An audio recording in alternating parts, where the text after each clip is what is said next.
Muy buenas tardes. A nombre del Colegio de Jalisco les damos la más cordial bienvenida a este ciclo dedicado al Bicentenario de la Consumación de la Independencia. En esta tarde vamos a tener la tercera sesión, la tercera conferencia titulada El Arzobispo Fonte y su participación o abstinencia en el proceso de la consumación. Esta conferencia estará a cargo del doctor Jaime del Arenal Fenocchio, del Centro de Estudios Interdisciplinarios AC, y para hacer su presentación le cedo la voz al organizador de este ciclo de conferencias, el doctor Jaime Olveda. Gracias. Pues les doy una cordial a todos los asistentes, a quienes se enlazaron este viernes, tercer viernes del ciclo de conferencias que el Colegio de Jalisco organizó en torno al bicentenario de la consumación de la independencia. Esta tarde, como ya se ha dicho, corresponde al doctor Jaime del Arenal y quiero brevemente decir que Jaime del Arenal es un jurista muy reconocido en México.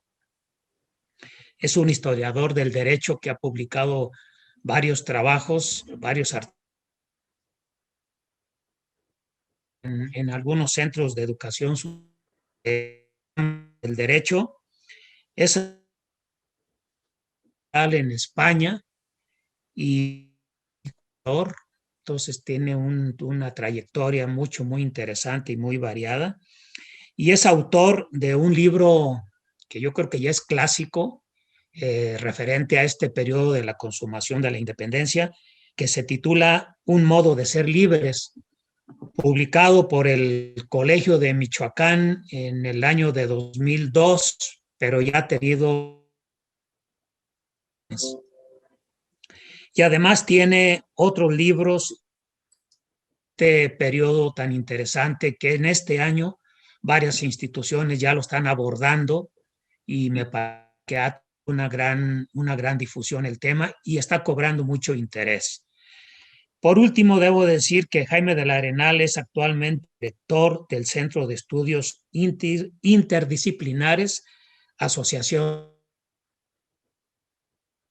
en tenerlo esta tarde, y deseamos que él también se sienta cómodo en esta reunión y nos haga el favor de proceder a presentar su ponencia. Muchas gracias y bienvenido, Jaime. Muchas gracias, Jaime. Muchas gracias al Colegio Jalisco. Algunas advertencias. Tengo unos albañiles arriba, entonces si oyen algún ruido por ahí, no se extrañen. El segundo, a veces falla, no sé por qué razones, mi sistema de audio, pero no se llega a interrumpir. A lo mejor se falta alguna cosita, pero son gajes de la modernidad que también provocaron un poquito el retraso de esta transmisión, por lo cual pido una disculpa. Todos nos tenemos que adecuar y aprender en estos detalles de la modernidad. Bueno, primero mi charla va dirigida realmente a un público en general, pero también en esta ocasión particular quiero dirigirme de alguna manera a los especialistas de la consumación de la independencia, grandes amigos, por cierto, todos ellos, ¿no? Hombres y mujeres que hemos trabajado los últimos 2 años intensamente, y ahora en este año pues tenemos, como decía el maestro Jaime Olveda, pues tiempo completo para dedicarnos a reflexionar sobre estos temas tan importantes.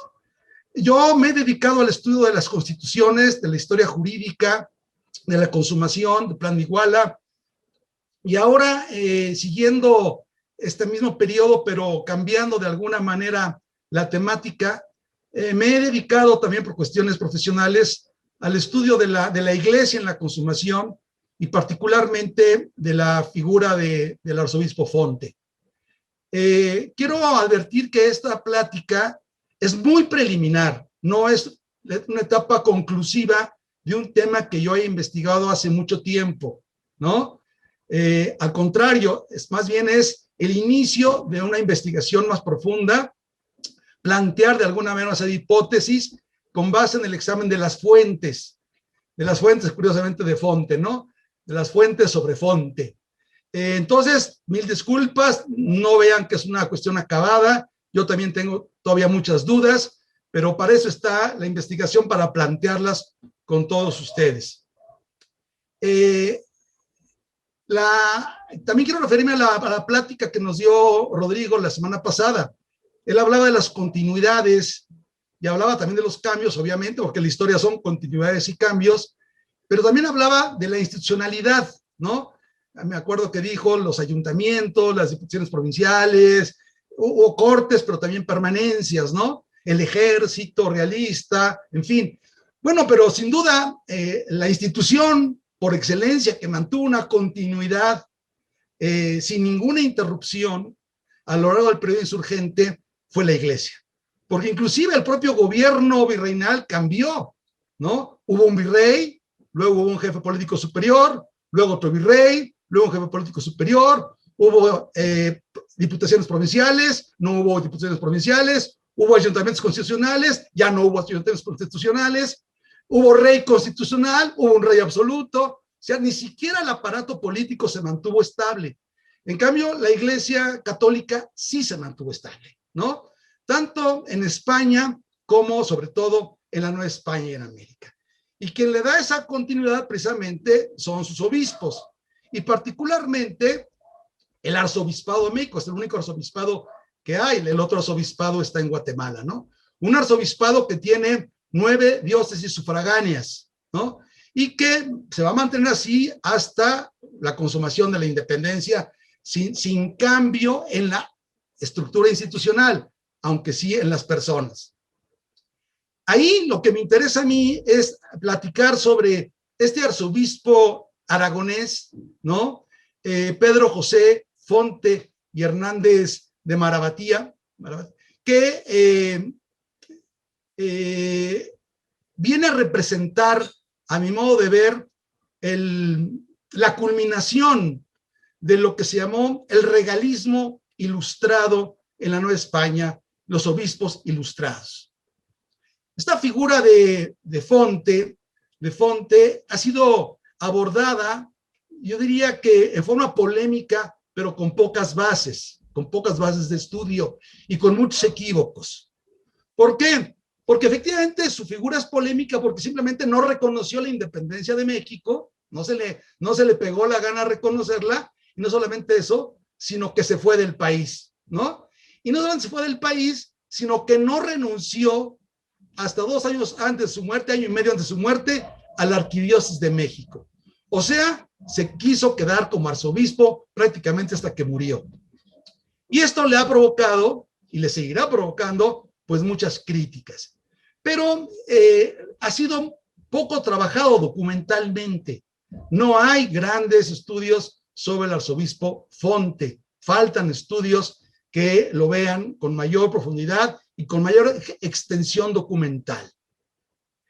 ¿Por qué razón? Pues porque esa antipatía que provocó su salida de la arquidiócesis y su resistencia a abandonar el arzobispado de México, pues lo hace una figura de alguna manera poco interesante. Sin embargo, en el momento de la consumación de la independencia, Fonte va a jugar un papel clave, importantísimo, para entender estos claros oscuros que forman todo el proceso de la consumación.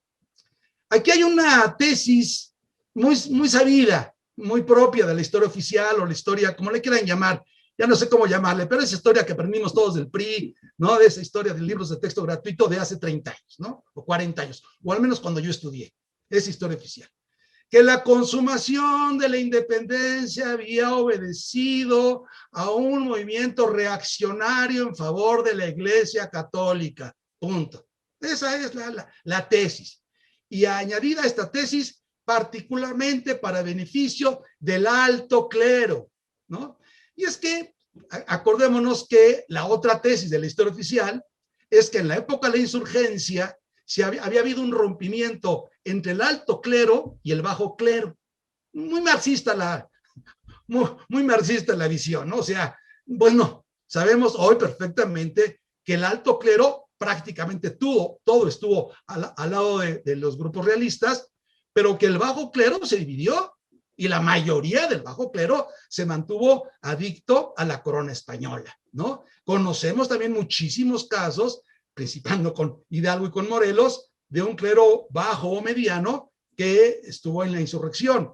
Pero no se puede hablar, pues, de una posición única de la iglesia o de los eclesiásticos en favor o en contra de la insurgencia.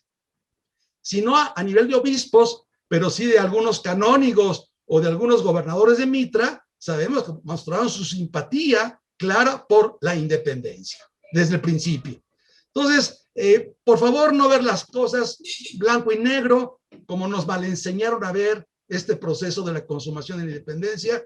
Y creo que la figura del arzobispo Fonte ayuda mucho a entender las propias rupturas, las propias distancias que se dieron en el grupo eclesiástico, tanto abajo como arriba, ¿no? Y cómo finalmente aquí, en la fase de la consumación, encontramos una fracción, un rompimiento entre el alto clero y, curiosamente, paradójicamente, una unidad del bajo clero. Es exactamente lo contrario que en el periodo de la insurgencia. Claro, esta segunda fase, esta segunda hipótesis de la unidad del bajo clero es difícil ya de probar. ¿Por qué? Pues porque no encontramos, no ha sido objeto de un estudio singular, y como nadie se opuso al plan de Iguala y nadie tomó las armas en contra del plan de Iguala del bajo clero, pues entonces no se puede precisar con todo detalle, pero la misma ausencia, precisamente la misma ausencia de reacción en contra del plan de Iguala por parte del bajo clero, nos habla que el bajo clero se conformó, ¿no? Se satisfizo con el proyecto planteado en Iguala. Claro, todo esto es preliminar, pero a mí sí me queda muy claro que hay un quiebre con la imagen anterior. En cambio, el alto clero sí se dividió. Y el factor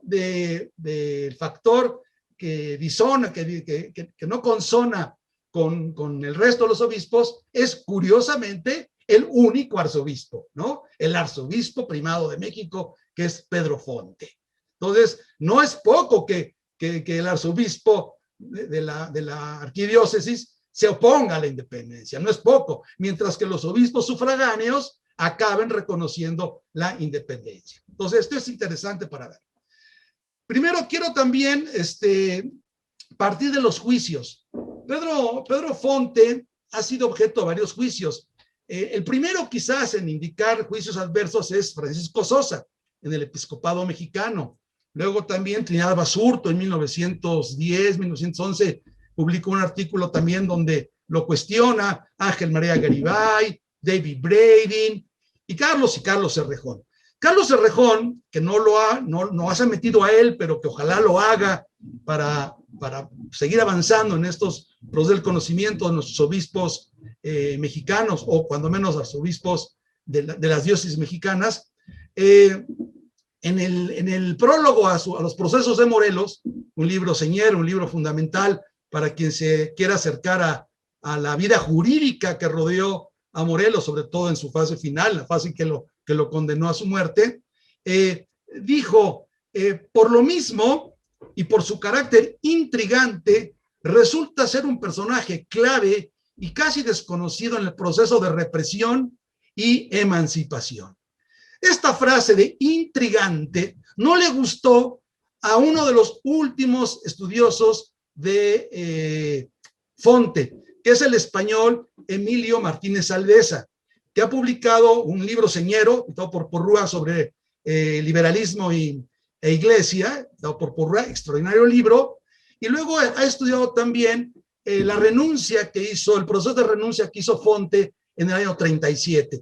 Y entonces Martínez Alvesa, que es un hombre de formación religiosa, yo diría de pensamiento de derechas, podría llamarle de alguna manera, pues no le gusta que Carlos, que es un hombre de pensamiento ponderado y un hombre de autoridad, ¿no?, le haya llamado intrigante a Fonte, y ahí en una nota lo quiere corregir, dice, bueno, creo que Carlos Cerrejón, al decir intrigante, quiso decir esto, para disculpar a Fonte. No, creo que Carlos, y aquí está, quizás después me corrija, cuando dijo intrigante es porque sabía lo que decía, un hombre de intrigas, un hombre que intrigó, ¿no? Y efectivamente yo coincido con él por todo lo que vamos a ver en la tarde de hoy. El juicio de Brading es aún más duro, más duro, dice Breitling. Toda su vida, refiriéndose a Fonte, actuó como un partisano. Imagínense, como un partisano. Ya saben que es un partisano. Un hombre que está un poco oculto en la resistencia, fraguando una oposición al poder, ¿no? Como se dio con los partisanos italianos en la Segunda Guerra Mundial. Sin embargo, Martínez Alvesa dice, Fonte se muestra como una persona desinteresada y nada intrigante, que actuó sin doblez alguno. O sea, Alvesa precisamente se pone en el lado contrario. Este tipo no tuvo dobleces, no fue intrigante.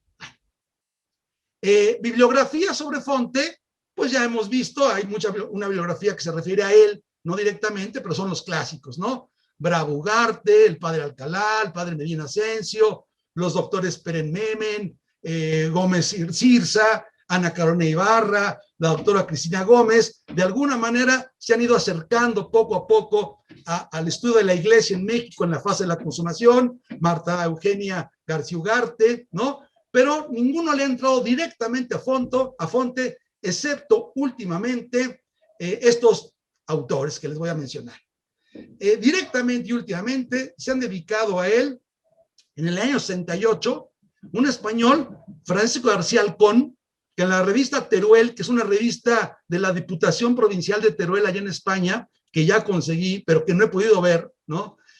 Porque la tienen allá en España, mis hijos no me la han mandado, publicó una primera semblanza moderna de Fonte.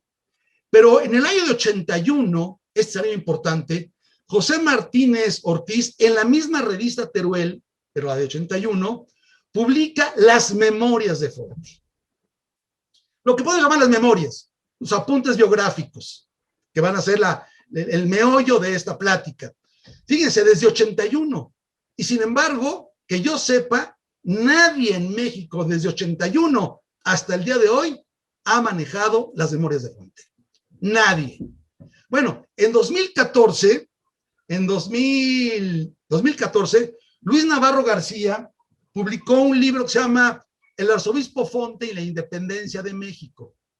Un libro en el cual publica nuevamente las memorias de Fonte. Otra vez, con muy mala edición, porque las notas las hace un desbarajuste. En fin, tengo yo que cotejar la edición de Martínez Ortiz con la de Navarro García para ver, pero muy, muy mala edición. Y sobre todo, con muchos errores. También en el año 2017 o 2018, 2007 y 2018, Martínez Alvesa publica este trabajo que les dije sobre la renuncia de Fonte. Bueno, estos dos doctores españoles, Martínez Alvesa y Navarro, tuvieron un pequeñísimo problema. Yo sé que esto va a quedar grabado en YouTube y ojalá les llegue y les pueda llegar. Sus libros son buenos, no los critico por la investigación que hicieron, pero demuestra nuevamente la falta de comunicación entre los historiadores de aquí y los de allá. Y sobre todo, en la pretensión de los historiadores españoles de escribir la historia de México y de América sin consultar los archivos mexicanos. Entonces ahí les falló a los dos, y les falló fuerte a Navarro y a Martínez Alvesa. Porque Navarro niega la renuncia de Fonte. Y Martínez Alvesa, que sí la prueba, no la completa. La prueba porque descubrió la renuncia en los archivos vaticanos. En el año 2015, 2014, por ahí la encontró. A ver, señores, Navarro y Alvesa, si hubieran visto el volumen interesantísimo, gordo, del presbítero Pedro J. Sánchez, de Episodios Eclesiásticos Mexicanos, editado en 1948, hubieran encontrado todos los papeles que andaban buscando. Ya estaban publicados en México desde 1948. Perdón, Emilio, perdón, don Luis, pero pues es la verdad, se les fue gacho, porque él sí tuvo acceso a las actas capitulares de la catedral. Y también el padre Bravo Ugarte también tuvo acceso a las actas capitulares de catedral, cosa que Francisco Sosa no tuvo, y lo dice en una nota muy punzante: no me dejaron ver las actas capitulares, mala onda.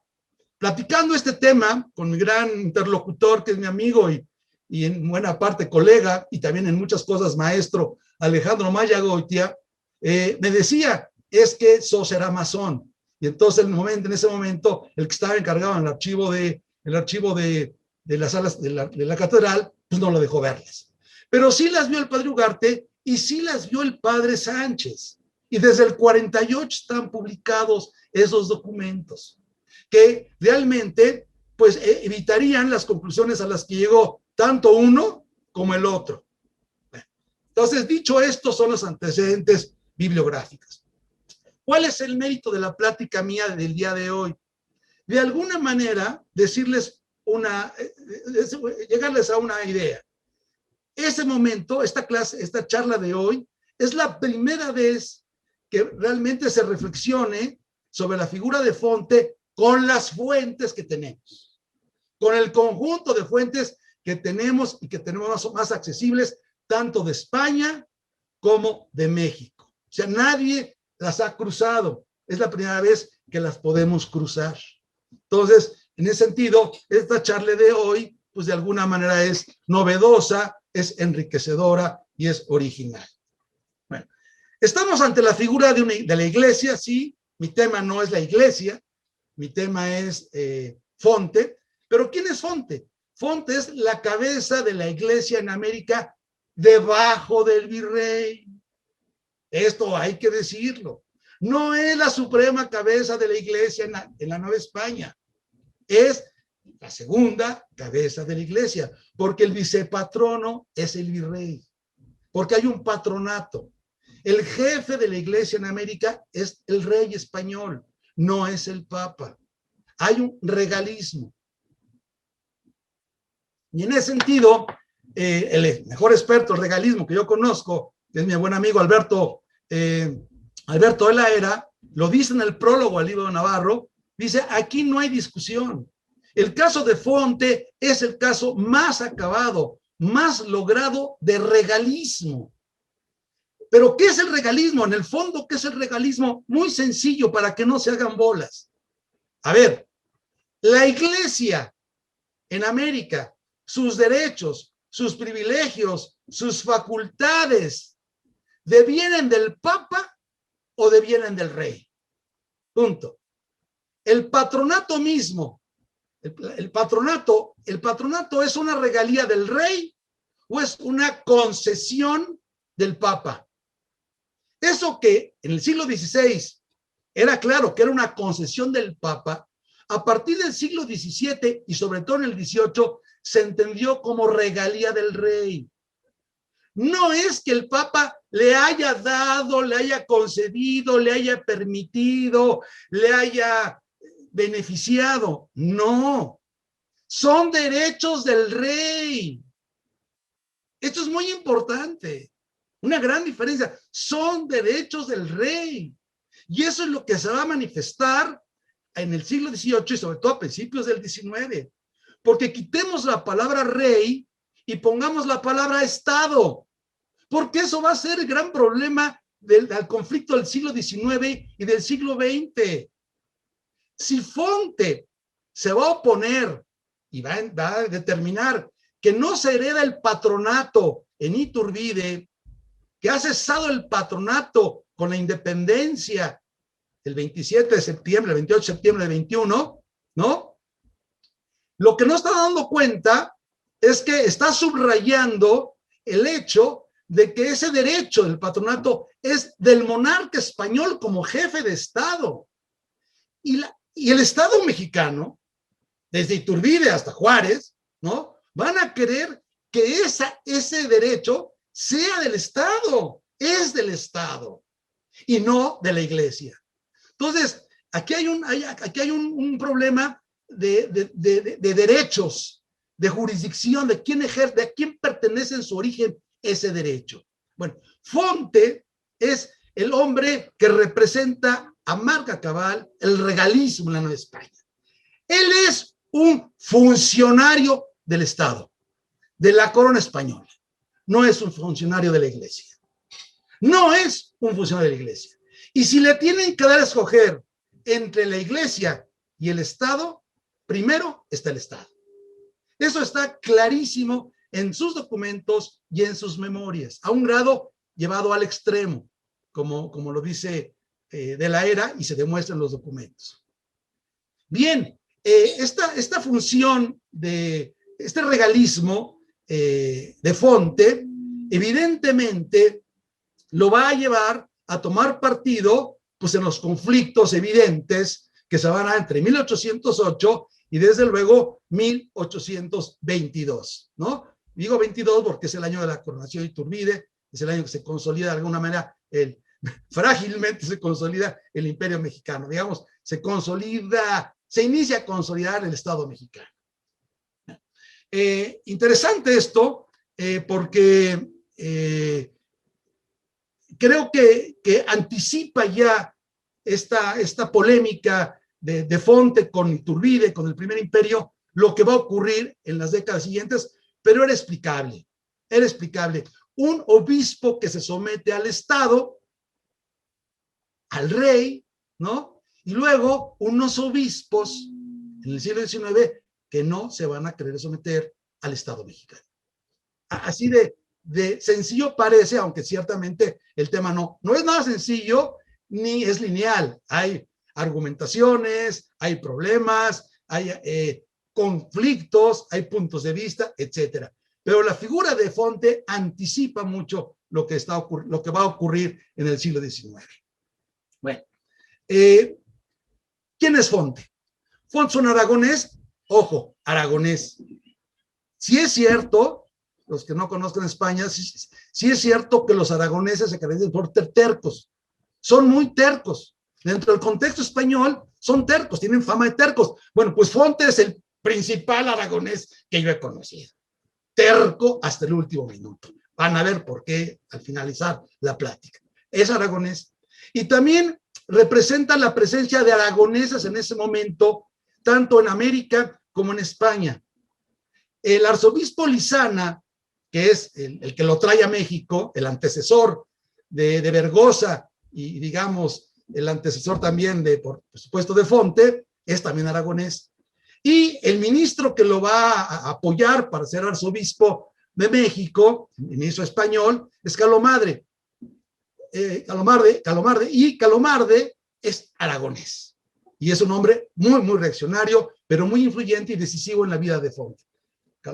Bien, nace en 77 en Linares de Mora, en Aragón, estudia Derecho, es bachiller en Derecho Civil, doctor en Derecho Canónico, es un jurista, es catedrático, es un hombre que tiene una carrera universitaria, llega a ser canónigo de la Catedral de Teruel, y esto, ojo, muy importante, el ser canónigo de la Catedral Penitenciario de la Catedral de Teruel le implicaba una ganancia de por vida, una renta de por vida, ¿no? A todos los canónigos. Ojo, tiene que renunciar a ella cuando se viene a México en 1802, acompañando a Lizana. Renuncia, importante. Entonces viene renunciando a su congrua, es decir, a su beca, digamos, a su renta vitalicia. Y aquí en México, no obstante que Lizana lo nombra vicario, juez penitenciario, provisor, una serie de cargos, ninguno le representa una renta definitiva. Llegó a ser cura de la parroquia del Sagrario, o sea, la parroquia más importante de la Ciudad de México.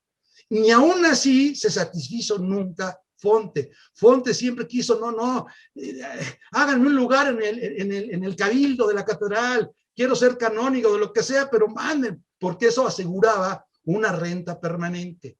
Es un hombre que le interesa el dinero. Claro, como a todos nos puede interesar, pues finalmente es el fruto de nuestro trabajo, ¿no? Pero en él particularmente hay un deseo de estar buscando una renta vitalicia, llamémosle así, simplificando las cosas. En 1802, en febrero, es ordenado diácono y presbítero, y poco después de ordenarse, se viene a México, llega a la Ciudad de México el 11 de enero de 2003, se va a ir en febrero de 2023, 20 años exactos va a estar viviendo en México. 20 años. No es poco, ¿eh? No es poco, pero a ver, para anticipar un poco las cosas, porque el tiempo apremia, 20 años, señores, que no les sirvieron absolutamente para nada, ni para entender a los novohispanos, ni para comprender sus diferencias, ni para tener la misma sensibilidad con los indígenas, ni menos para sentirse pastor de una diócesis. No lo va a conseguir. O sea, es un hombre que tiene una única mira: cómo servir al rey. Es un hombre de una lealtad, no a su iglesia, una lealtad a su rey. Bueno, ¿cuándo le vamos a aparecer? Me salto muchas cosas de su vida. Tres datos importantes. Primero, interviene en los procesos de 1808, la crisis de 1808, del lado, desde luego, de los realistas. Apoya a Garibay, apoya el golpe de Estado, le importa un bledo el golpe de Estado y jura fidelidad a Garibay. Aquí me paro en el tema del juramento, porque aunque no lo tengo resuelto, para mí es una investigación que yo les propongo a alguno de ustedes, algunos historiadores del derecho. Falta una muy buena investigación sobre el juramento en este periodo. ¿Por qué? Porque para mí el juramento, queridos amigos, ya vale para puro cacahuate. El juramento ya es una institución absolutamente, si no desprestigiada, que se va a ir desprestigiando precisamente entre 1808 y los años siguientes. Ya todo el mundo jura lo que haya que jurar. Chana que Juana, lo mismo me da. Todos juran. Y todos finalmente, a la hora de la hora, van a refugiarse en que juraron. Bueno, pues ¿qué juraste? Juraste las cosas más contradictorias, pero a todas las juraste. Entonces, creo yo que esto debilitó la figura del juramento, pero es un tema aparte que se puede tocar en otra ocasión. Juró a Garibay, había jurado al virrey, juró al virrey. Y no obstante que reconoció literalmente que los españoles habían violado las leyes. Sí, había violado las leyes, ¿no? Es un hombre que en este periodo, junto con su arzobispo, que era Lizana, no hay duda que en todos sus documentos los novohispanos somos colonos, sí, colonos. Y estos territorios son colonias, somos colonos. No se les olvide, porque muchos de nosotros creemos que una de las causas principales o fundamentales de la independencia es ese cambio jurídico que España nos dio. Dejamos de ser reinos para ser colonias. Dejamos de ser súbditos para ser colonos. Aunque la acción de Cádiz quiso corregir esto, ya no se pudo corregir. Y los americanos sentimos muy lastimosamente el tratamiento colonial que nos dieron, ¿no? En 1808, por fin consigue una canonjía en la catedral. Consigue ganándole a otro eclesiástico muy famoso en el Estado de México, Miguel Guridi y Alcocer, que fue diputado a las Cortes de Cádiz, un personaje interesantísimo, criollo. Le gana la canonjía, aunque Guridi se convierte en el párroco de la parroquia de la Ciudad de México. Pero ya para entonces, no tenga ninguna duda, ya hay una pugna muy grande, también en los eclesiásticos, entre el clero español y el clero criollo. Y a la hora de las vacantes de las parroquias, pues siempre hay una presión entre que soy criollo, soy español, ¿no? En todo caso, lo que sí reflejan las fuentes es casi otra vez SIC, ¿verdad? Lo dijo literalmente, es que Fonte dijo, hay que ganarse a los criollos, a los curas criollos, pero no hay que promoverlos. Hay que ganarlos a la causa, pero sin promoverlos. Siempre es mejor que estén los españoles arriba. SIC. Esto, desde luego, el haber ganado esta canonjía contra Guridi, pues le provocaría a la larga unas críticas furibundas del clero criollo, sobre todo de Fray Servando Teresa de Mier, ¿no? Bueno, en 1809 jura también obediencia a la Junta Central. En eso, 1809, habla que a Talamantes hay que exterminarlo, sí, exterminarlo. Claro, no significa exterminarlo físicamente. Exterminarlo también significaba, como ocurrió, sacarlo del país y mandarlo a España, como era el propósito, aunque él murió, lo sabemos, en San Juan de Ulúa, y ya no pudo ir a España, ¿no? Pero el término que utiliza Fonte sobre Talamantes es hay que exterminarlo, ¿no? En 1809 va a redactar dos informes muy célebres sobre la estación de la Nueva España, que son los que ha publicado David Brady, ¿no? Dos informes donde se revela mucho lo que estoy diciendo y donde se acentúa su carácter realista, anticriollo, antiamericano, ¿verdad? Y proespañol, sin duda. Es donde aparece esta frase, ¿no? Esta sí es literal. La buena conducta y la ilustración andan peregrinas y rara vez se reúnen en los americanos. Esa es la visión de Fonte. Y ya tiene 6 años en la Nueva España. 6 años y no le han servido para nada, más que ratificar que estos americanos se empanaron. Jura la regencia, ¿no? Finalmente hay se separa de Lizana. ¿Por qué? Porque las intrigas de Fonte, y perdón Emilio, sí fue intrigante, sí, ¿no? Sí intrigó. Las intrigas de Fonte hacen que el arzobispo Lizana, que era el virrey sustituto de Garibay, ¿no? Sea desplazado. O sea, se ha desplazado precisamente primero por la audiencia y después por Venegas, ¿no? Y poco después muere Lizana. Y Lizana muere sin querer ver a Fonte. Ya no, de haberlo sido su protector, su aval, su promotor, ya al final había una separación muy clara entre Lizana y Fonte. A la muerte de Lizana, el arzobispado, la regencia, nombró al arzobispo de Oaxaca, Vergosa. Vergosa fue un obispo electo, pero que le tocó el restablecimiento del absolutismo con Fernando VII en 14. Y entonces, como había jurado la Constitución y Vergosa se había inclinado por el lado constitucional, pues Fernando VII y Calomarde decidieron no sancionar el nombramiento de Vergosa, por lo cual Vergosa, si bien fue arzobispo electo de México, nunca fue un arzobispo consagrado, y de hecho Bravo Ugarte no lo considera como arzobispo de México, ¿no? No lo considera, sino que se salta de Lizana a Fonte, ¿no?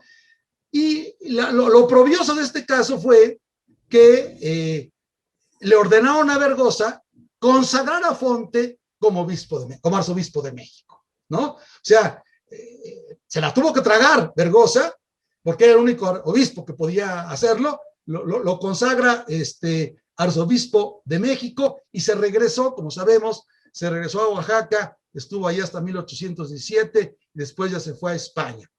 Siguiente caso importante de Fonte, fue al arzobispo que le toca el juicio de Morelos.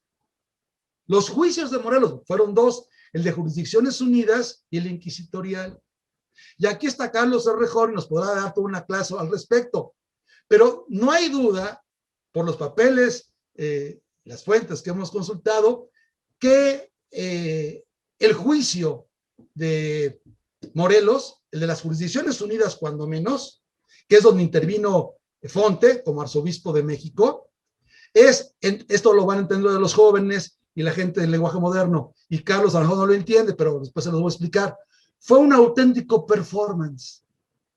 Eso fue el juicio de Morelos. Un performance.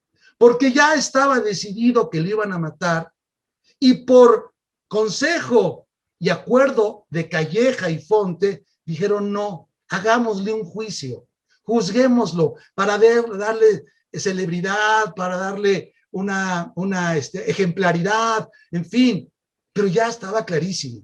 Y en los papeles que se cruzan Calleja con Fonte, y los que escribe Fonte, está clarísimo. Por eso, al final, de alguna manera, resulta un poco paradójico que Fonte, ya que se le sentenció a muerte, le pida a Calleja que le perdone la vida. No lo mates, mira, no lo mates. Ya sabía que le iban a matar, pues de eso trataba, de matarlo, pero a través después de un juicio. Y en esta misma petición que hace Fonte a Calleja, donde no maten a Morelos, le pide que ya no se aplique el bando de 1812 que ha publicado Venegas, que era un bando que desconocía totalmente el fuero eclesiástico y que permitía matar a cualquier eclesiástico en el lugar si lo encontraban con las armas, bajo las armas.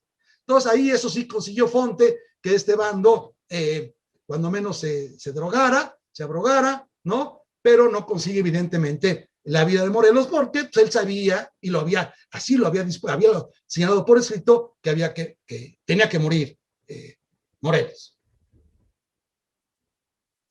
Ese 30 de septiembre de 1812, ojo, Fonte jura la Constitución, también la juró, y en 14 va a jurar a Fernando VII, también jura.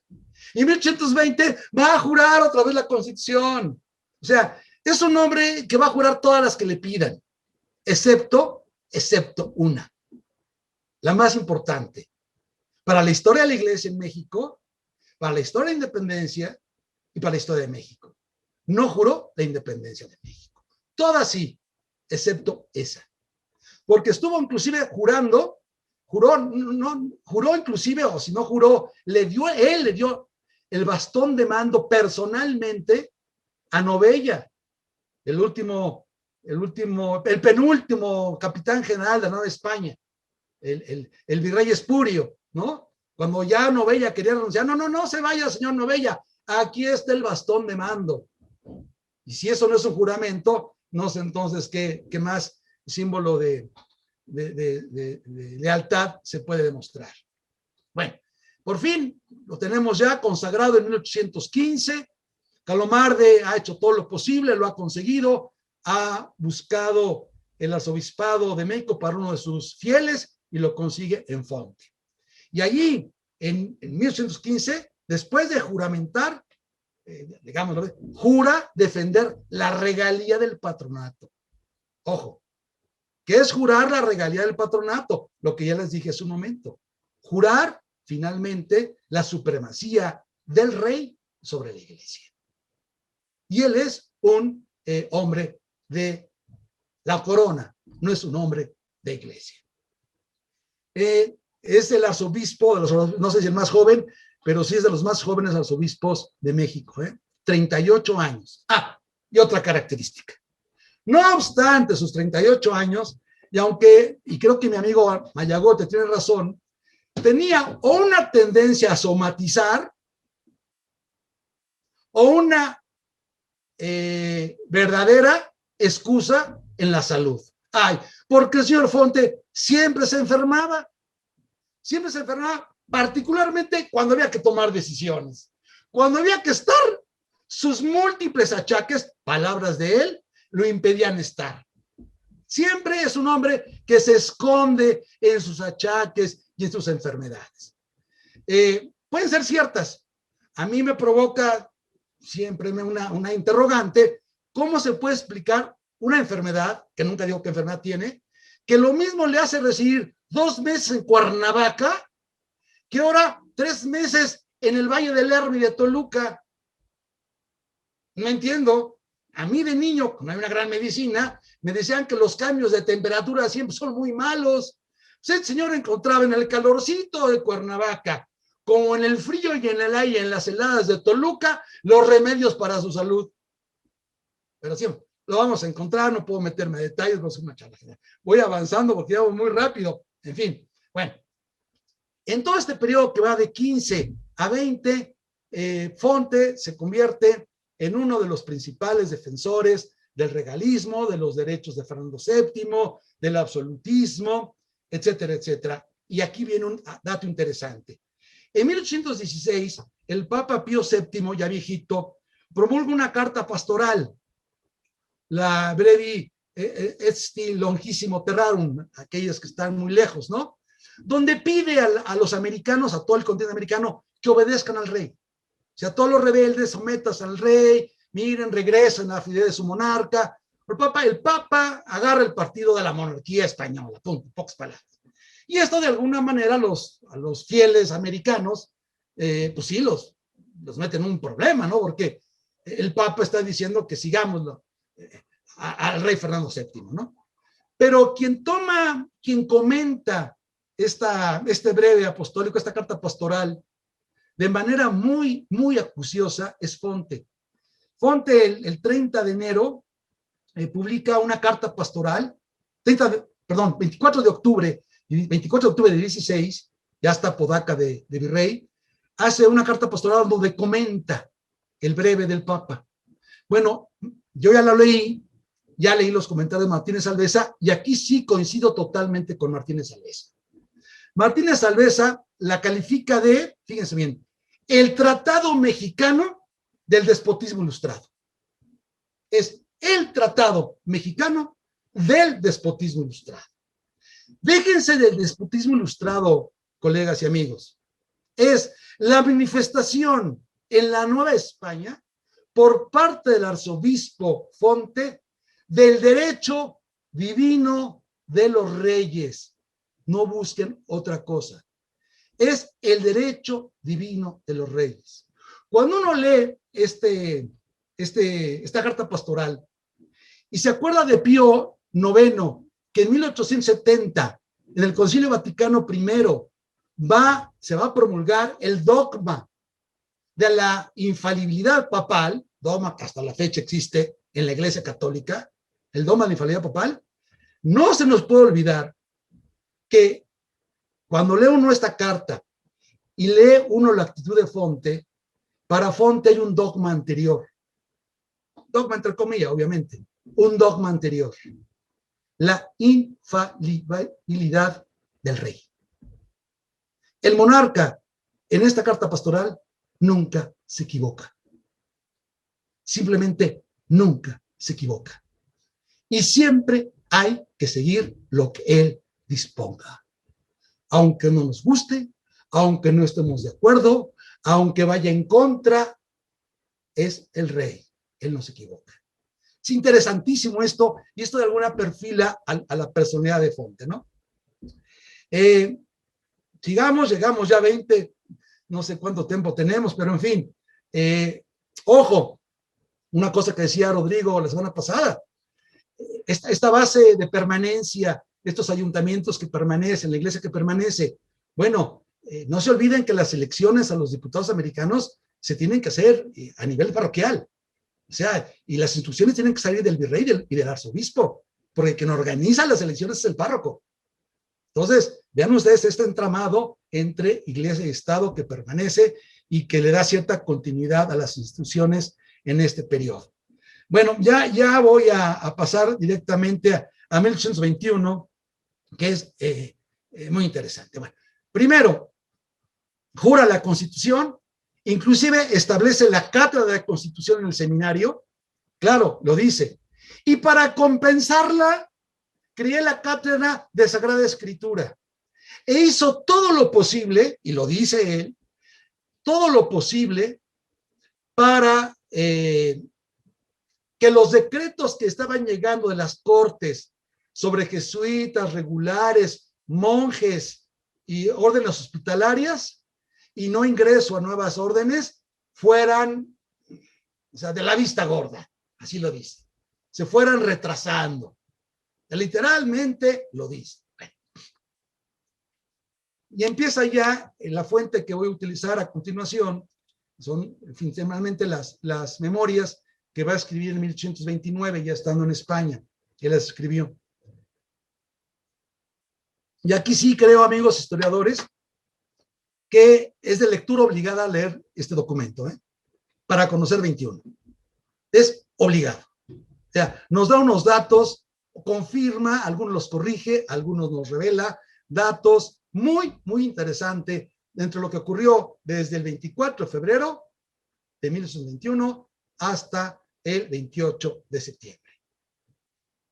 cómo es que Ana Huarte es la primera que le da conocimiento a un eclesiástico del Plan de Iguala, porque llegó el mensajero que le mandó Iturbide diciéndole, prepárate, prepárate, porque esto se va a poner bueno. Y entonces Ana Huarte lo consulta con el cura del sagrario, el sagrario lo consulta a Fonte, y Fonte es el primero que le informa a Apodaca. No directamente a través de su secretario, es el primero que le informa.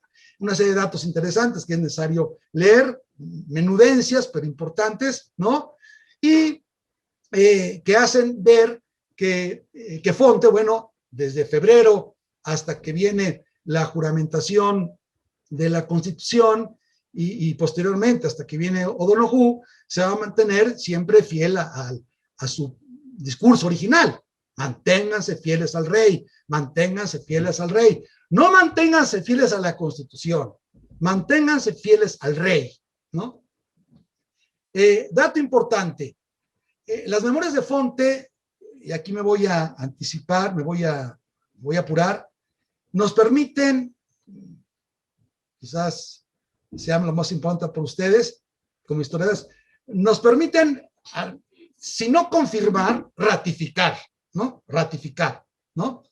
Comparte la idea que la insurrección estaba reducida a gavillas. Hacia 1819-18, la insurrección estaba reducida a gavillas. No digo que no haya oposición, Rodrigo lo sabe, pero la mirada de ellos son gavillas. Ratifica que la política de indultos de Apodaca sí es eficaz, que sí ha sido eficaz. Coincide con Iturbide, con las memorias de Iturbide, de que el año 20 es un año de una situación complicadísima, difícil y peligrosa. Se ubica claramente entre los anticonstitucionalistas. Lo dice, soy prácticamente anticonstitucional, pero no podía ni debía resistirla. No podía ni debía resistirla. ¿Por qué? Pues el rey lo mandó, ¿no? Pero él dice, anticonstitucional. Confirma que hay una serie de cartas confidenciales antes de la jura de la Constitución de mayo de 20. Ya hay, que es lo que sabíamos, ¿no? Sin embargo, no hay ninguna referencia, por mínima que sea, a la conjura del plan de la profesa. Para nada. La profesa no aparece. No obstante que tiene una gran amistad con Matías de Monteagudo, tiene una gran amistad con Apodaca, se ha carteado con Cruz, se cartea con Cruz, se cartea con Calleja y más tarde se va a estar carteando ya en España con Venegas, ¿no? La profesa no aparece. Confirma que los indios le pidieron que no se aplicara la Constitución. ¿Por qué? Porque le quitaba sus privilegios. Los indios no quieren la Constitución, tampoco las castas negras, acuérdense, pero el caso diferente, ya lo dijo Rodrigo, porque las castas negras le quitaban la ciudadanía, la Constitución le quitaba la ciudadanía a los negros y a las castas negras. Aquí les quitan sus privilegios. No hay ninguna, Jaime, mi querido tocayo, ninguna, la mínima referencia, ni secundaria, a la mentada carta de Fernando VII Apodaca, de diciembre de 21. No hay ni rastro de alguna presencia del rey. Sería sospechoso. A él no le escribió y él no dice nada que haya existido una carta así. Confirma que los diputados mexicanos, ya llevaban un plan a España. Cuando salieron de Veracruz a Madrid, ya llevaban un plan, que era el plan de Iguala, ¿no? Y que Apodaca ya recelaba de que en febrero iba a haber un grito. O sea, ya estaba el ambiente calientito. La gente lo sabía, ¿no? Él,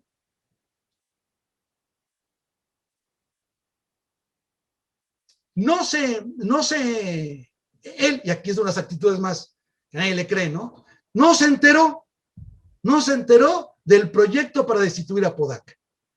No. La junta de julio de 21, cuando estuvieron a Apodaca, pues él no se enteró. Ya le llegó como un hecho y no hubo. Ahora, sí intervino en esas juntas y sí le dio todo el apoyo a Novella. Ya les dije, les dio el bastón de mando. Tercero, aunque nadie lo ha sostenido más que algún historiador, que ahorita no recuerdo, no es como el Guay Iturbide, hay la leyenda que es como, no es como el Guay Iturbide. Y el detalle más interesante que revelan sus memorias es las razones por las cuales no juró la independencia, se fue del país y no había renunciado, al menos hasta 1829, a la Arquidiócesis de México. ¿Cuál razón? Una que es central. Independientemente de sus juramentos, él lo dice. ¿Y cómo lo interpreta? Dice, no, el 15 de septiembre de 21, estando en Tacubaya, en la casa de él, porque era la casa arzobispal, donde le dio hospedaje a Iturbide y a O'Donoghue, y ahí vivían juntos, O'Donoghue y Iturbide. Él llegó el 15 y primero se entrevista con O'Donoghue y después con Iturbide, y después comen O'Donoghue, Iturbide, Pérez, el de Puebla, y él. Pero en la entrevista con O'Donoghue le dijo, oiga, señor O'Donoghue, capitán general, pues el plan, los tratados de Córdoba, ¿qué onda con los tratados de Córdoba? ¿Qué hacemos? ¿Usted qué va a hacer? ¿Qué hago? Yo le juré fidelidad al rey, es nuestro rey, es nuestra corona. ¿Usted qué va a hacer? Interesante. Según Fonte, y según la carta que se conoce ya después, según Fonte y la carta de O'Donoghue le dijo, mire, yo voy a hacer lo siguiente. Yo me quedo aquí, yo firmo los tratados, yo estoy aquí a la consumación, yo espero la respuesta que venga de España, de mi rey. Si esa respuesta es conforme el tratado, me quedo. Si no, yo me regreso a España. Esa era la visión de O'Donoghue. Él se iba a quedar hasta que llegara la respuesta de España. Dijo, yo es lo que voy a hacer. Es lo que yo... y entonces un poquito le dice, pues es lo que usted pudiera hacer. Y eso que fue un consejo, una toma de posición personal de O'Donoghue, Fonte, de ahí en adelante, lo va a manejar como que fue la orden que le dio O'Donoghue. Y entonces su argumentación, no, la orden que me dieron, la orden que me dieron. Lo que sí quedó muy claro es que Fonte, una vez que se consuma la independencia y que tuvo que ir a fuerzas, porque Iturbide se lo pidió en una carta inédita que la rescató Eliodoro Valle, le pidió, a ver, señor arzobispo, aquí no nos andemos con jueguitos. Usted el 27 tiene que estar en la catedral, porque hay un Te Deum y hay una ceremonia religiosa. Ya cargarás por independencia. Entonces lo espero. Y no, pues se tuvo que ajustar. Y lo esperó, lo recibió, le dio la bendición, ¿no? Estuvo en la misa del 12 de diciembre, estuvo en la misa de octubre, ¿no? Se la tuvo que tragar. Pero sí es cierto, y esto habla bien de Fonte, porque eso sí, Fonte sí le dijo a Iturbide, y estuvo de testigo O'Donoghue, y también lo sabía el obispo Pérez, y también lo supo el gobierno mexicano independiente, de que su intención era quedarse hasta que llegase la respuesta a los tratados de Córdoba. Y que dependiendo de eso, él no iba a jurar antes, sino que de eso él se iría. Eso sí lo supo, sí lo dijo y sí lo advirtió. En eso no mintió. Y lo cumplió, lo cumplió. Después de estas ceremonias, empezó a tener achaques que lo llevaron, no vino que a Cuernavaca, que a Lerma y que a Toluca, ¿verdad? Se enfermó, ya no apareció, ¿no? El año de 22 ya no estuvo presente en la jura de Iturbide, obviamente. No obstante que hubo 4 obispos que estuvieron presentes en la coronación de Iturbide, 2 españoles y 2 criollos. Él ya estaba haciendo su visita pastoral, su segunda visita pastoral, sobre una misma zona donde ya había hecho una visita pastoral en 1819. Y aquí también empiezan las dudas. La primera visita pastoral de 1819-1820 fue anticipo, fue a ver por dónde pensaba él salir del país en caso de emergencia. porque sí, era la primera vez que se visitaba esa zona. Y también se puede decir es que las demás zonas del arzobispado estaban en conflicto y había guerra. Hay razón, hay razón. El hecho es que la segunda visita arzobispal fue exactamente calca de la primera. Nada más que de la segunda ya no regresó. El 22 de marzo de 1823, desde Tampico salió rumbo a Cuba, de ahí a Francia, al Havre, de Havre se fue a Madrid y el 22 de noviembre de 1823 fue recibido por Fernando VII y no renunciaría hasta 1837. Y con esto voy a terminar. Y ahora sí les prometo que voy a terminar. ¿Por qué hasta 37? Primero, pues porque seguían llegando las congruas. Pues sí, no era sede vacante. Nunca fue sede vacante, dejó un administrador, dejó todo perfectamente hecho. En 37, una vez que en 33 muere Fernando VII y que se restablecen las relaciones diplomáticas entre México y España reconoce la independencia de México, el papado lo empieza a obligar, lo orilla, lo fuerza a renunciar. Bueno, para terminar el caso de Fonte, interesantísimo. ¿Por qué? Porque Navarro niega la renuncia, Sosa la firma, ¿no? Sánchez la prueba, pero Martínez Alvesa no toma el último dato. Dice, renunció. Sí, renunció en el año 37. Fíjense, una vez que se ratificó por España el Tratado de Paz con México. No obstante que el Papa ya le había dicho, tienes 2 meses para renunciar o te voto. ¿Saben cuál fue la respuesta de Fonte? No, espérate, ¿no? Es que mis achaques no me permiten, pero ya voy a renunciar. Lo que estaba es ganando tiempo a la ratificación, no de México, sino de España. Y efectivamente en noviembre se da la ratificación del Tratado de Paz y a los 2 días renuncia Fonte. Pero ojo, claro, la renunció y el Papa la aceptó, y la mandó a México. Y en México se supo desde 38 que había renunciado. Lo que ocurre es que la carta de renuncia de Fonte venía dispuesta de tal manera en que quedaba condicionada a la ratificación, cosa que se dio, donde nombraba una serie de cuestiones pendientes y nombraba a un apoderado. Cuestiones pendientes y un apoderado. Y renunció. Bueno, pasa 38, en México ya hay sede vacante, ya no hay arzobispo, hay sede vacante. Bueno, en 39, colegas, a principios 39, ¿no?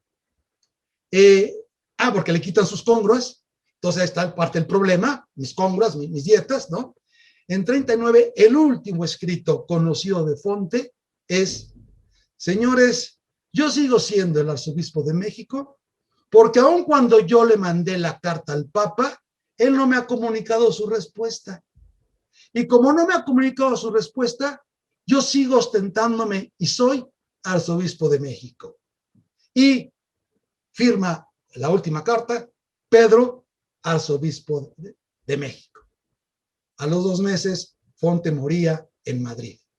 Detalle significativo y duro, pero pues humano, también soy humano, ¿no? Tengo mis filias y mis fobias. Los restos de Fonte se conservaron en la iglesia de Montserrat, en la plaza de Antón Martín en Madrid. Ahí estuvieron. La iglesia de Montserrat, de la plaza Antón Martín, se destruyó a principios del 20. Y los huesos de Fonte se perdieron. ¿Saben qué? Qué bueno. No merecían estar para nada en la cripta de los arzobispos de la Catedral de México. Se quedaron allá, bien hecho. Con eso termino y estoy listo para sus preguntas.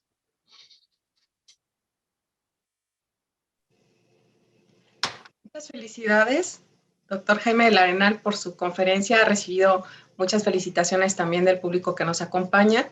Y bueno, quisiera comenzar con una serie de preguntas. La primera sobre el eurocentrismo del arzobispo Fonte. ¿Usted cómo explica ese eurocentrismo?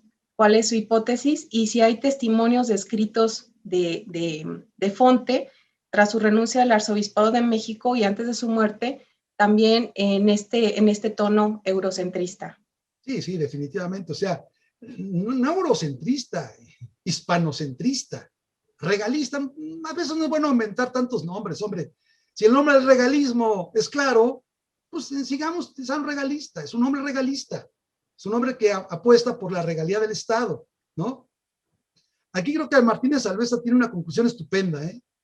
Él dice, miren, para entender lo que ocurrió en la iglesia en México en el siglo XIX, hay que entender los del regalismo. ¿Qué ocurrió? Que la iglesia, con la independencia, quiso quitarse el patronato, pero quiso mantener una sociedad católica única. Todos católicos, pero ella sin patronato. Y el Estado exactamente al revés. El Estado quiso el patronato, pero no una sociedad uniformada en la religión, sino una sociedad diversa. Pero él controlando al Estado. Si vemos esa contradicción, esos dos rieles paralelos pero diferentes, vamos a entender mucho lo que ocurrió. Y en ese sentido yo creo que lo que hay es una idea de que si la iglesia se somete al Estado o la iglesia no se somete al Estado. Y sabemos que la iglesia del siglo XIX, en toda América Latina, es una iglesia que se desligó del Estado para anclarse a Roma. Es una conclusión que los autores de la iglesia lo saben.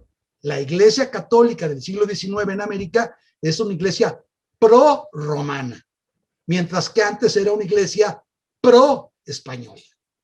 Es la diferencia capital. Muchas gracias, doctor. También le preguntan si podría ampliar su opinión sobre la posibilidad de la creación de una iglesia mexicana en el marco de la independencia y cómo fue la disputa de la Iglesia de México con respecto al regio patronato o al derecho de investidura. No, interesantísima pregunta, interesantísima. Fíjense, claro que hay el cisma estaba ahí, el cisma era la gran amenaza cuando Iturbide ya se consuma la independencia, los primeros días, le pregunta a Fonte, señor arzobispo, ya hay vacantes parroquiales, ya tenemos vacantes, ¿qué hacemos? ¿El patronato sigue o no sigue? Es pregunta, ¿eh? Iturbide no tomó posición, él preguntó. Y Fonte y el cabildo de la catedral le contestan, no, con motivo de la independencia, el patronato cesó en la figura del rey. Y si hay otro patronato, se tiene que negociar por las nuevas autoridades directamente con Roma. Esa fue la respuesta oficial. Y entonces se procedió la iglesia a nombrar a los párrocos, pero la iglesia diplomáticamente dijo, bueno, pero te informo a ti, imperio, a la Junta Nacional, cuáles van a ser para que tú veas que no haya, que te desagrade. O sea, le dio su lugar a la Junta Nacional Gubernativa, pero al que hace el nombramiento ya es la Junta, ¿no? Bueno, esta fue la posición que se siguió los primeros meses.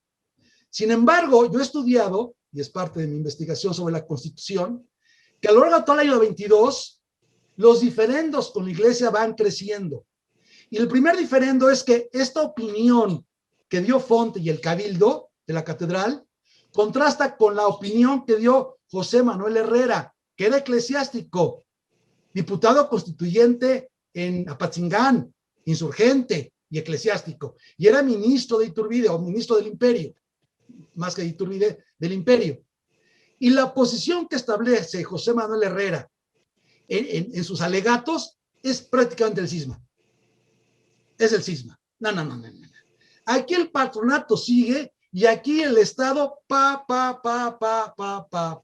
Con lo cual, pues, ¿cuál anglicanismo? Sería una iglesia mexicana, prácticamente. Ese informe de José Manuel Herrera es interesantísimo y anticipa lo que va a ocurrir. En la República Federal va a haber grandes golpes, ya inició el problema, pero estamos en el origen del problema. Muchas gracias, doctor. También le preguntan sobre la relación de Fonte, del arzobispo, con el obispo Cabañas. Le preguntan también si de haberse opuesto a la trigarancia a personajes como Cabañas, se habría logrado obtener el triunfo tan rápidamente como se hizo. A ver, lo que manifiesta la posición de Fonte frente no solamente a Cabañas, sino a los demás obispos, fíjense, son 10 obispos, un arzobispo y 9 nuevos sufragáneos. De sufragáneos en Michoacán no hay obispo, está un administrador, ¿no? Y 2 mueren en 21, el de Chiapas y el de Nuevo León, con lo cual hay nada más 6 obispos. De esos 6 obispos, todos prácticamente apoyaron la independencia. Y algunos, si no inmediatamente a febrero, como pudieron ser Ruiz Cabañas y el obispo Pérez de Puebla, que desde el principio apoyan a Iturbide, Castañiza no, y el de Oaxaca, el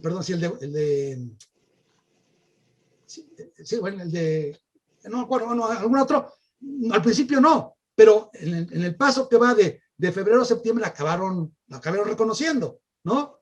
Castañiza, por ejemplo, de hecho va a formar parte de la Junta Nacional, Instituyente en 23, es decir, los 4 obispos que estaban en México la apoyaron, excepto uno.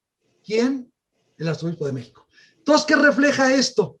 Que los argumentos de Fonte, por muy sesudos, por muy válidos, por muy dogmáticos, muy teológicos, muy políticos que hayan sido, no eran los únicos. Había otros argumentos que son los que utilizaron Ruiz Cabañas, Pérez, el Marqués de Castañiza, ¿no? Vergó, me falta uno que estoy olvidando. Son los que, otros argumentos. Por eso digo yo que el argumento final que se deduce del discurso de Fonte es que yo obedecí a O'Donoghue. Ese es, yo obedecí a O'Donoghue. Y el otro argumento, finalmente, el único argumento es, yo soy fiel al rey. Martínez Alves en su trabajo menciona 6 razones para lo cual Fonte, 6 razones por las cuales Fonte podía justificar no jurar la independencia. Y 5 motivos para irse de México. Bueno, no se requieren 11 argumentos. Para las razones para irse de México, hay una.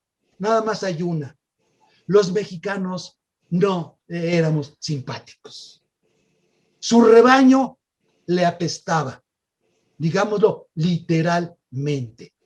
Aunque después quieran hacer, no, es que su visita apostólica en las Huastecas, ay, que los inditos. A ver, no nos quería. Segundo, no reconoció la independencia por el derecho divino de los reyes, punto. ¿Para qué buscar más si está clarísima la posición? ¿Qué otra, maestra? Muchas gracias. Pues ya para terminar, un par de preguntas sobre fuentes. Le preguntan si están publicadas las memorias de Fonte y dónde se pueden conseguir. Sí. Y preguntarle si tiene pensado publicar próximamente un texto sobre este tema que nos ha compartido el día de hoy. Bueno, a ver, sí, ahora sí hay que anunciarlas en México, ¿verdad? Digo, los especialistas ya lo sabían, pero los historiadores en general. Sí, las memorias de Fonte están publicadas en la revista Teruel de 1981, la pueden pedir, la pueden buscar en internet y pedirla porque no se puede bajar. No se puede bajar por computadora, hay que pedirla, yo la mandé ya a comprar, ahí están en 81. Pero en 2014, la Universidad de Sevilla, en su colección de clásicos, tiene una magnífica giro editorial, Luis Navarro García las publicó como parte de su libro El arzobispo Fonte y la independencia de México. Ahí están. Muy mala edición, porque se hace bolas con las notas, pero vaya, el texto está, se puede y hay que leerlo. Sí, es un libro obligatorio. Ya no se puede prescindir de él, ¿no? Se puede conseguir. ¿Qué otra pregunta era? Si tenía pensado usted publicar. Sí, pero no ahorita. Si estoy comenzando con la investigación. Me faltan muchas cosas, me falta explorar sus edictos, sus cartas pastorales, ¿no? Sus trabajos, sus informes, porque ya no hablé de los informes que manda la corona, los informes que manda el Santo Padre, ¿por qué los del Santo Padre no le llegaron, ¿no? Tienen mucha documentación mucha está en la fragua, otro está en el Archivo General de la Nación, o sea, sí, ahorita fue una síntesis, pero me falta entrarle ya al trabajo pequeño de la lectura de la documentación de Fonte, pero grosso modo no creo que esto cambie, porque las principales fuentes para su pensamiento están ya publicadas. Lo que es absolutamente injustificable, se podrá justificar que no haya aceptado la independencia de México. Se podrá justificar que no haya renunciado a la diócesis, a la arquidiócesis, hasta después de igual. Lo que nunca se le va a perdonar a Fonte, o comprender a Fonte, es por qué nunca quiso renunciar a la arquidiócesis.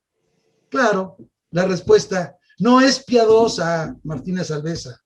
No es de conciencia, porque la interpretación de Martínez Alvesa es de conciencia, por conciencia, no. Por conciencia había cumplido yéndose a España. Después piensas en tu iglesia.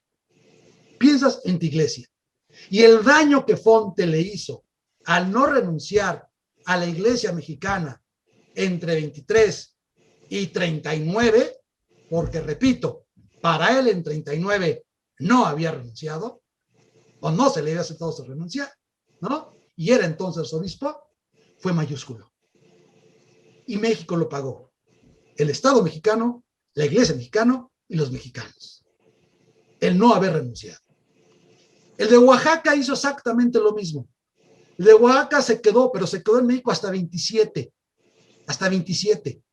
Pero el de Oaxaca se quedó hasta 27. Cuando menos tuvo 7 años viviendo la independencia. Y después se fue a España y tampoco renunció hasta 37.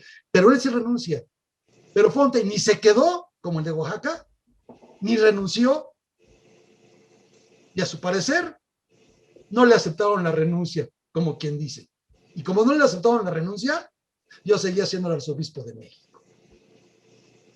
No creo que no hay absolutamente ninguna consideración, sobre todo cuando se examina el personaje, y esto se lo digo a Martínez Alvesa, cuando se maneja el personaje no con la lectura nada más de los documentos últimos, los que obran en sus memorias o en su archivo, sino cuando se ve todo el conjunto de documentos detrás de él, en el periodo de 8, en el periodo de 15, en el periodo de 20, ahí es cuando el personaje ya resalta.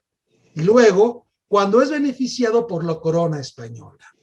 Claro, cuando el Congreso mexicano se entera que ya tuvo chamba allá en España, porque consiguió buenas chambas, se entera, ordenó que no le pagaran la congrua. Y entonces ya saltó, ¿no? Entonces yo creo que sí, en el fondo hay un tema de un regalismo abyecto, no estoy utilizando la palabra exageradamente, un regalismo abyecto, un interés por el dinero, y creo que como cabeza de la iglesia, una mediocridad absoluta. Estos ya son adjetivos calificativos que un historiador no debe de hacer, pero como yo soy un historiador apasionado, pues a veces me doy el lujo de hacerlos. Muchas gracias, doctor del Arenal, por su apasionada conferencia, y también gracias a todos los que nos han acompañado de distintas partes de México. Cedo la voz al doctor Jaime Olvera. Pues acabamos de oír una conferencia muy ilustrativa sobre un personaje clave, aunque no haya reconocido la independencia, pero yo creo que nos hacía falta conocer esta parte de la actitud del arzobispo Fonte, y bueno, agradecer a Jaime del Arenal estas primicias que nos acaba de dar de esta investigación que ya ha empezado y que augura buenos resultados. Yo le agradezco muchísimo, te agradezco mucho, Jaime, por tu participación, que, repito, fue muy ilustrativa. Creo que nos dejó un buen sabor de boca. Y bueno, invitar al auditorio que nos ha seguido en estas 3 conferencias a que esté presente el próximo viernes para finalizar este ciclo de conferencias que el Colegio de Jalisco organizó para conmemorar el bicentenario de la consumación de la independencia. Pues a todos muchas gracias y seguramente nos veremos el próximo viernes. Hasta luego. Gracias. Gracias a todos. Muy bien, Jaime. Gracias, Rodrigo. Ay. Oye. Sí. No, ya se fue Jaime. No, dime. No, le quería decir a Jaime Laranal que se le olvidó Espíritu Santo. Ese era el nombre que no le venía a la cabeza. Ah, vaya. Era Espíritu Santo, el de Sonora. Dale. Nos vemos, Jaime. Bye. Hasta luego.